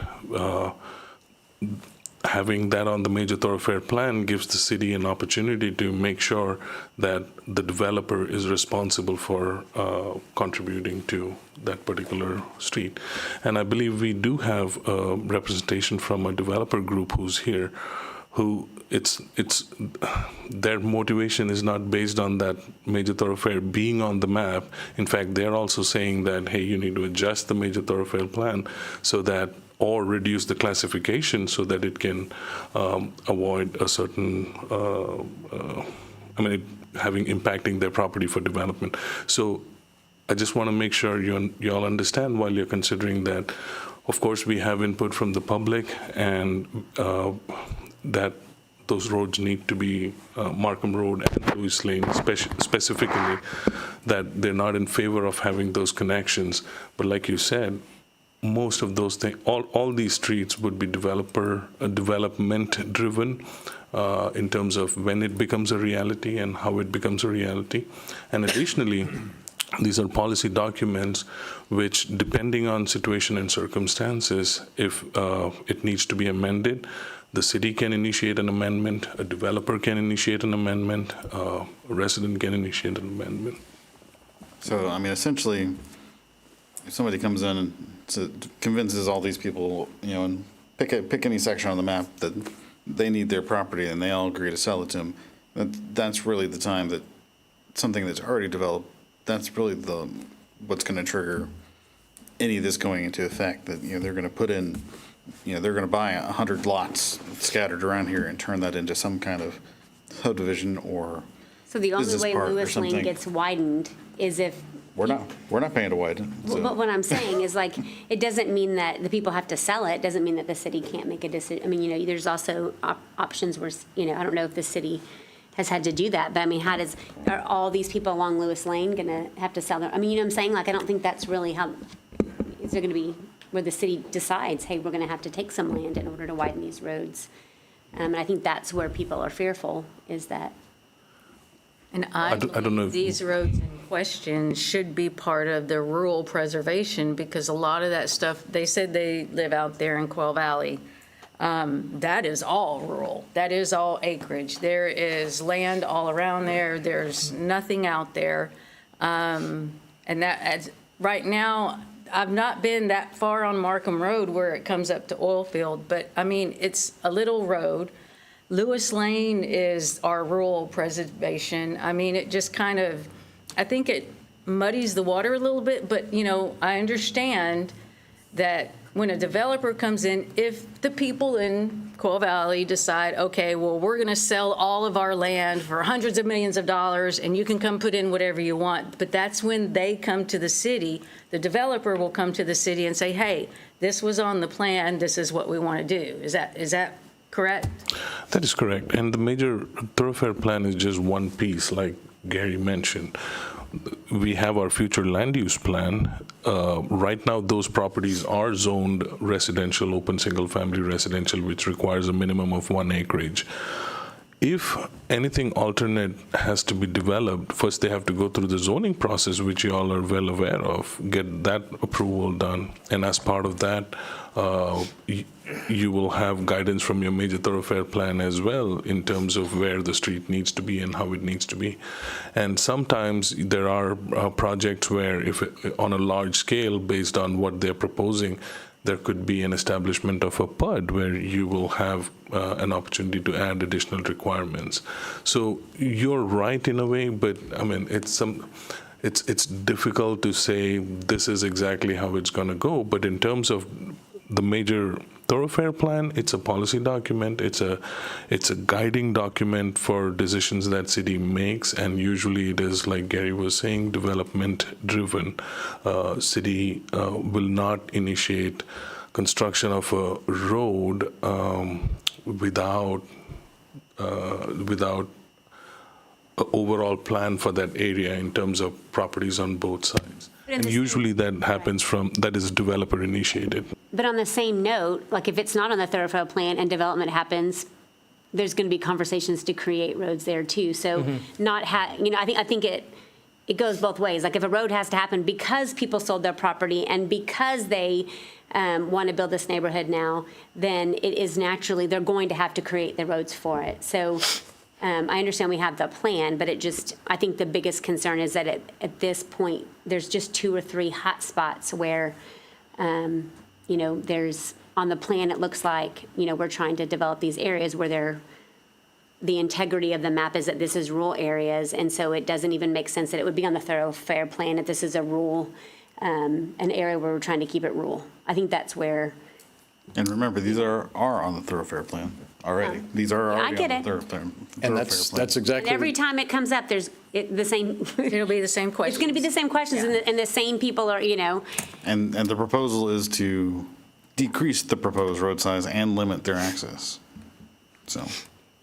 That's exactly the discussion we had at City Council about the maps. Is the future land use map is showing the desired development pattern and intensity, rural versus suburban, and the thoroughfare map is a slightly different purpose. It's a what-if map. What if something different happens, something more intensive in an area, property does turn over, then there's the need for that roadway. If that doesn't happen, it's a line on the map for the future. Back to the Lewis Lane situation, on the future land use map, that area is actually in the suburban residential plus near commercial. It's a next parallel road to Highway 6, so that's a reason that it was shown as a collector. It goes from the high school area, crosses Masters, goes across the cemetery, so that's what collector roads do. They connect to larger roadways and distribute or collect traffic. So that the collector line is partly on there just for what that roadway does today. Another example of that is up north. We took Patterson off the map entirely. It had been shown as a collector, but we kept the east-west portion of Old Chocolate where it comes across to Masters. And as I mentioned to staff, if you've been there in the morning or the afternoon, there's cars lined up on Old Chocolate there. It's serving a purpose. It's collecting and bringing traffic out to the major roadway. So even if it's not improved or widened, it's serving the collector function today. That's one reason that it's on the map as a collector. So even when roads are designated as something, the improvement may not happen for some time. It's a matter of money. It's a matter of who's going to do it. So I just want to give that example about Lewis. And acquiring the right of way, like it was brought up. So there's more traffic on what you've noticed is there's more traffic on Chocolate Bayou than DeVelo Road? Is that what you're saying? Oh, no. Just saying that, where Old Chocolate comes out to Masters, you see the traffic lined up at certain times of day. That's what those lower level roadways are doing. They're bringing traffic out to the major roadway to Masters. Okay. Or traffic going off of Masters to their destinations. So, it is what it is today, and it's already serving as a collector.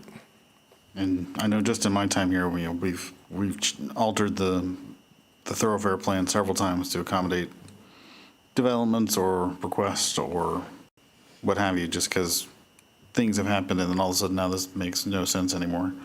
So, like I said, it's a guidance document. It's nowhere near a. Sure, I get it, but I also just, I feel like we don't have many people showing up in favor of it. We only have people showing up in opposition of it, and so that's always going to be a little bit of a red flag to me. I mean, I like the fact that, the places that are of concern are now smaller, they're smaller roads, on the plan than they were previously, and they have less connectivity than they had previously. So, I mean, I think at the very minimum, I think it's a move in a better direction. Just my personal opinion. I mean, obviously, it's not gone. Well, I know nothing happens without a lot of work, but I don't know. What are the questions we have? I have a question about the rural areas. I know they're the two that you had on the map. The strategic priority 2 about keeping and maintaining 1-acre lots in family home residential and applying them into these areas, into the rural areas. I understand you're just suggesting, but I actually like the part where it's even 2 to 10 in the rural areas. I guess my emphasis, I would like to see and maintain this kind of verbiage in there, because the rural areas are exactly what they were supposed to be, the rural areas, and to come back in and build a bunch of neighborhoods and all this, when the whole point of having these areas were initially, hopefully, to stay that way. 1-acre lots, 2-acre lots. I mean, it's just that rural area is what you feel when you have those kind of lots instead of the half acres or the 20 by 80. I mean, the neighborhood stuff. I would like to keep that and really bold that out, because the rural areas is a huge part of what this area wants and keeps, along with the parks. So, thank you for putting that in there. I appreciate that. And it keeps the rural areas, It keeps it where if you want to have a farmer's market, it's because you just grew it right here, like how the one guy was saying. But other than that, I mean, and then, of course, like you said, as development is needed, it brings all the other stuff in. But I think y'all did a good job on the rural area presentation, and thank you very much for that. Y'all have a fairly unique situation in Texas or other states where we've worked to have the amount of open rural land within city limits. A lot of Texas cities we work with, that's out in ETJ, and so you don't have the zoning tool. A fair amount is within your city limits. And I would just like to add one more thing, because this came up at one of our previous meetings. I think it was a city council meeting. So unlike our major thoroughfare plan, future land use and character map, which we're looking at and talking about, this is the first time we are doing this. So we don't have a future land use plan from the past that we are carrying forward. This is you'll be adopting a new plan. So everything that you see, unlike the major thoroughfare plan where we are updating a plan that we had, this is completely new. But this part today is just the thoroughfare part, right? Is No, or is it it's the whole thing. It's the whole thing, yeah. So the comprehensive plan and then the land use, which is the pretty colored one. Yep. Yeah. Oh, also the fact that you had put in here about how citizens want like an Old Town Manvel. That's And we don't have a downtown. I know we have the other 160 acres, but that would be pretty awesome too, is to have a place to maybe shop at, local-owned businesses and stuff like that, where it's not all commercial, you know? So thank you for putting that in there too. You're welcome. And we're just the messenger. A lot of good input from the community for that. What other questions anybody have? My only comment, it's really on these maps. Make sure they're up to date. Because looking at some of these, they're not. Yeah, before, this is a Because I don't know draft. how old they are either, so. And I know Google Maps just did a new update. That's what I'm actually yeah. looking at. Yeah, that's why I was looking at some of this too and trying to compare. And I think you might be referring to some street labels and where they're located. Yeah. Yeah. It's a few of them. So. Yep. Yeah, and we've already noticed a few, and this is a draft version. Before it gets adopted, we'll make sure we correct all of those. And with all the new stuff, I don't know all the new stuff yet, so it's, yeah. Right, and there may be a couple of labels that may be off, or we may need to highlight. We'll take care of that as part of this process. Yeah. What else? Anything else? Questions, concerns? Development Yes, is ma'am. never going to be easy. And people don't like change. And when you say change, everybody goes like that. And I do understand that. But you've got traffic that you've got to move somehow, somewhere. And these plans are just that, they're guides, they're not something the city is going to start building. The city is never going to try and build it. If a developer comes through there, the city's going to make them build it, because the roads are expensive. So it really is just a tool, not necessarily a hard and fast plan. So. But it's a pattern, and you've got to have a beginning somewhere. And that's what I'd like to reiterate, especially for people watching, is that this is just a pattern. This is not what is going to happen tomorrow. No. It's not what's going to happen maybe even 10 years from now. It's just an idea. Well, it may be that it never happens, period. Period. You know, Exactly. Like if Markham always stays where the people own the land and they're not selling it off to developers, then there's not It's necessarily not going to be gonna a change. a need for a road there. As I recall, there was one road that was south of Highway 6, ran parallel to Highway 6, that was on the thoroughfare plan, and it's been there for a very, very long time. And I think, forget what the initiator was, but it was completely removed from the plan because it no longer These are made any just sense. suggestions to consider. But you need something. Well, and then people have to come and do PUDs and all that kind of things in order for the roads to actually go in. Yes. But it just, I think when you look at that map, it feels like, what are they trying to do to my rural Manvel? Yeah. That's how the people perceive it. It feels like it's, what we're going to start working on tomorrow. And just wanted to add, I know we talked about the comprehensive plan in several different ways, and it's, a listener could be wondering, okay, what exactly is it? Is it we're adopting this plan for a reason? So it's a policy and guiding document compared to a regulatory document. That is accurate.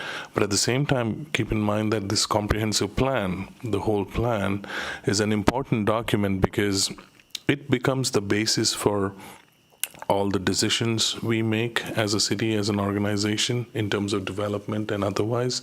So everything that captures, like Gary mentioned, it's the voice of the people. It's the process that we followed is an intense public engagement process.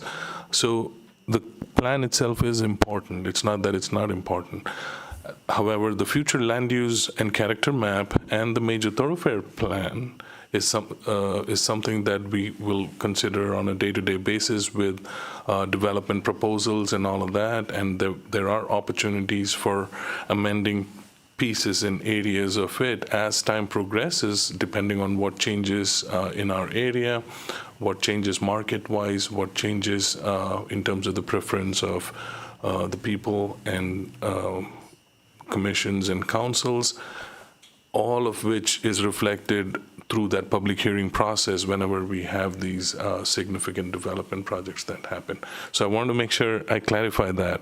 Even though the plan is a policy document, it is important. It becomes the basis for all the decisions we make in terms of development. I mean, Mary, if you look how thick this plan Yeah. is, and then the thoroughfare plan is a couple of pages of it, and that tends to be the part that feels the most emotional. Well, the whole for our thing residents. is intimidating to somebody who doesn't Well, normally. It is, right? Yeah. But when you're looking, the best part about the plan is it does lay out everything east of, Masters Road, for the most part, especially north of Highway 6, the intent is to keep it rural. I think it's just, there's a couple of hot spots in there that are rural that we're seeing the major thoroughfare plan go through, and that's where we're always going to see, the hairs on your back of your neck stand up a little bit, just in really trying to protect that. And so the work that y'all have done for the comprehensive plan is important. I think there's just a couple of components in there that just make our residents feel very threatened. So is there anything you would propose we should change or not keep or do keep or?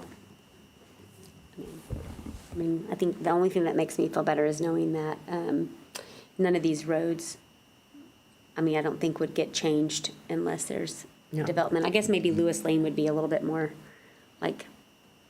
that one might be a little bit different because you're not really gonna, I don't know. What happens to make that go from what it is now as a 2-lane road to a collector road? Yeah, like I said, it's not the size that is called for on the plan, but it is serving that function. No, so, it is definitely yeah. for sure. Especially if you're leaving from the high school and you're going, and then you've got JBH there and you've got the Lewis Lane Center there for the school. But now that it's shorter and A lot of the Alvin ISD traffic from that right there on Lewis Lane shuffles onto Cemetery. And just to respond to your question, if the question is what would it take to go from how it is now to what is envisioned by the major thoroughfare plan, money from the city and acquiring right-of-way, which costs more money. Yes. So the other alternative would be that whole area, both sides of Lewis Lane, every single person sold the property and somebody has consolidated ownership, correct me if I'm wrong, Gary, and they come up with a proposal, bring it to the city. The major thoroughfare says that it has to be upgraded, and then developer will have to contribute to that as part of the development requirement. Without the developer component or the development component, the only way it gets done is city bears the cost for both acquiring the right-of-way, the design, and construction of the street. So those are the two options. And usually there are grant opportunities where if it meets a certain eligibility for certain safety grant or some sort of grant, we may get. But a lot of times for the grants to be ready, it has to have, usually it has better opportunity if your right-of-way is already acquired, like all the dedication of land has happened. So again, that costs more money. But I think what I'm saying is the people who would live in that area would say, well, if what we're really trying to say is the odds of that happening are pretty low considering all the money that we have, then why is it on the thoroughfare plan if it seems like it's something that would have to have a lot of if for that to happen? Because of the second option, it is very difficult. It may not happen right away. But what if all properties on both sides of Lewis Lane, for some reason, somehow at some point of time in future gets consolidated and somebody has a development proposal? It has happened. We have Meridiana, we have Valencia that happened, we have Del Bello Lakes that happened. Until you look at things like, what was it? But a lot of those weren't developed at all. There wasn't. But you look It was at just things like farmland. Foxtail Palms, where they were trying to build lots through Kirby Drive, too, so. And again, I'm in no way saying that it's going to happen like I'm just, 5-10 years. always trying to think through the lens of the people who are really coming and talking to us about this. And to the trusting us to make a decision on their behalf. Right. And to what Gary was saying, like it's already behaving as a collector. So just to be consistent with the classification system, classify it as a collector, and it develops and it manifests as what is proposed in the major thoroughfare plan in a future time whenever those triggers happen. And you know what else is they have been working on this for a while, a couple of years now. And from the beginning, they have always asked for public participation, whether it was at the meetings, online, here at the church. I mean, I want to say it's always been put out there for the community to come and see what's going on. But it just seems like nobody pays attention until this happens. They get a letter in the mail. You know, so as a community, I think we need to be, you know, I guess more proactive, because they have done a great job of getting community information. And some of the meetings that I myself had been to, there was only 3 or 4 people. But it had been posted, it had been out there and online, everything. It's you know, unless you're directly affected, you're not going to get a mailer. But I think they have done a good job at trying to get the community's interest and having it more proactive where it was that way. So they didn't just come up with this by themselves. Right, no, you're right. Yeah, No, but people are not going to comment until it comes in their backyard. exactly. And then they go, oh my God, and you've been talking about it for 3 years. Yeah. So, We're all in the you can't please everybody business. And as Joe said, the way I look at these plans is instead of a blank slate, when a decision has to be made, you have maps and a plan, and if you decide to go a different direction, you have the discussion of why we're going a different direction versus having no plan and just making it up as you go along. But you have that pattern to follow. Yes. Big picture. I'm Yes, going to ma'am. use way back when I first became mayor here. And people came complaining because commercial development was coming. And that's how the city stepped forward and got zoning. Otherwise, we still wouldn't have had it. And just as an extension to what Gary just said, I mean, we on the planning side, on development services side, we always have felt the lack of that, not having a future land use plan up until now. When developments happen and we're trying to make sense of things, we're trying to arrive at a recommendation for y'all and looking for a basis. We know that, okay, there are these critical points, but we always are like, oh, we wish we had a land use plan that could give us a stronger basis for what we are recommending, or clearly evaluating the pros and cons of, or clearly understanding what public's opinion is, or where the public, through the engagement process, told the city council, hey, this is where we want City of Manvel to go. And just one more thing, irrespective of timing, I mean, we've had good public engagement. We could have had better during some of the intermittent workshop, but irrespective of timing, all the feedback and all the engagement, all the input that we received from the public is valid. We definitely value the input. And I think Gary in his memo also talks about possibly downgrading Markham Road to a collector. So from y'all's perspective, what we are looking for is whatever recommendation you have for city council that we can take to them. And if it's about making changes or going with what Gary suggested or anything new that you have, we would like to have that to take to the city council.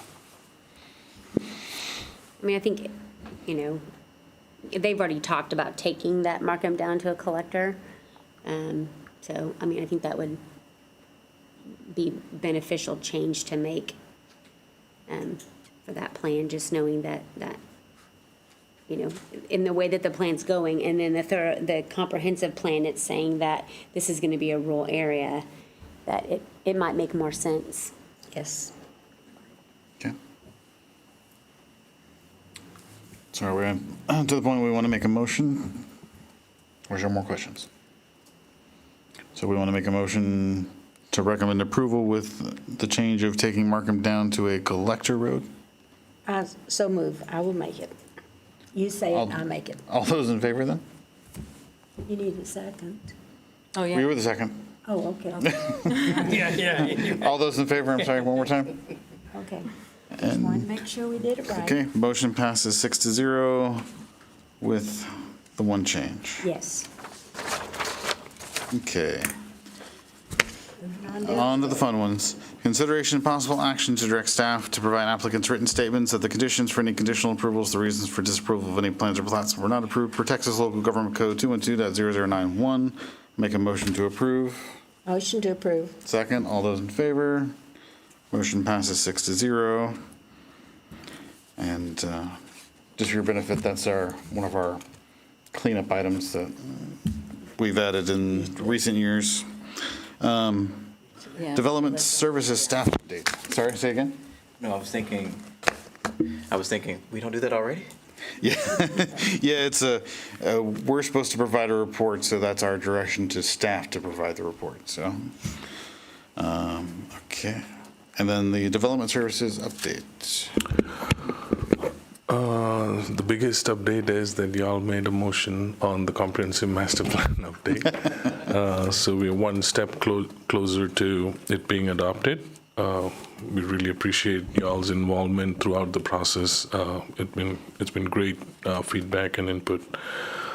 Going back to our regular stuff, first I would talk about a few pre-development meetings we had. Last City Council, there was a workshop at which one of the developers had presented their plans for a proposed master plan community consisting approximately 750 acres. I'm sure y'all looked at the workshop. So council gave them input feedback that using the approach that the comprehensive master plan has taken, certain areas are rural preservation, and council definitely told them that they would consider it when it reflects more of the rural preservation in their proposal. And the development services update document includes like a concept layout on the back of the document. The second one that I would like to talk about is we had a property owner who has approximately 18-acre tract along 288 on the east side, and it's the acreage that abuts the apartments in Pearland. And they were looking to see what development they can do on that property. One of the proposal was truck parking area and for tractors, trailers, and RVs. It was a due diligence meeting. We explained to them the requirements and everything, and we don't know which direction the project's going to go. Then we had a meeting for that property between Belcher and Oilfield, I believe, the property for which one of the public hearing comments was made about adjusting the thoroughfare so that it benefits the project and avoids conflict with the pipelines. So we have the concept plan included in the document on that as well. Then we had another meeting on a property which is about half an acre. It's at the intersection of 288 and Bailey, and the applicant was doing their due diligence to figure out requirements for developing that for a retail building with lease spaces. We had a group that is looking at a property here on Highway 6, and it is a property that abuts the Manvel Dental, and they're trying to see if they can develop that for a retail center with lease spaces. We had a meeting with the group that's working on the design for the Hyundai dealership at Del Bello and 288, the one that was approved through a PUD amendment, and they're starting to do their work on the permitting process. We already have a plat in the process for that project. Not for the land, but for the infrastructure stuff. Then we had a pre-development meeting for a group that was considering developing the vacant property we have on McCoy and between McCoy and Wilson that was previously approved for a church and that project did not take off. And they did talk about possibly proposing a storage facility. We've communicated to them that there's an SUP requirement for that project, and so they're working on it. So if they submit an application, it'll come to you. Then we also met with a group that is looking at industrial type facility on Bissell Road. The property is zoned highway commercial, so it's a use that would be allowed, but we've also asked for more clarification on exactly what's going to be done, and there might be a little bit of coordination needed before the project takes off, but we had those meetings with them. In terms of certificate of occupancy, we issued the certificate of occupancy for Five Guys, Space City Treasures, Infinite Glow Medical Aesthetics Clinic, and McDonald's on Bailey Road. We did not have any new ground-up construction permit that was issued during this timeframe.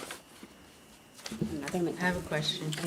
Oh, and before that, before I forget, we had some of those the TSU team who was here, and it was mentioned as part of the public hearing too.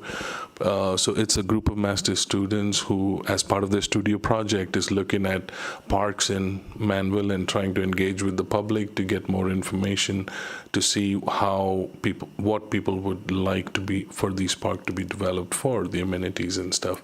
So I know there's a QR code out there. You can use the online platforms to provide the input. And I think when they were here, they had handed out some of those hard copy survey forms. So if you all have a hard copy one that you're filling out, we can accept it. Also in the public, if there's anybody who need to drop it off, we'll be happy to take it and pass it on to them. Just wanted to make sure I mentioned. Mr. Abraham, that one lady left her. Yeah, we can take that and pass it on to her. Yeah.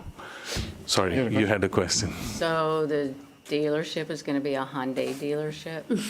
Yes, that's what has been communicated to us. And again, there's no guarantee. I mean, that's what we saw as part of the meeting.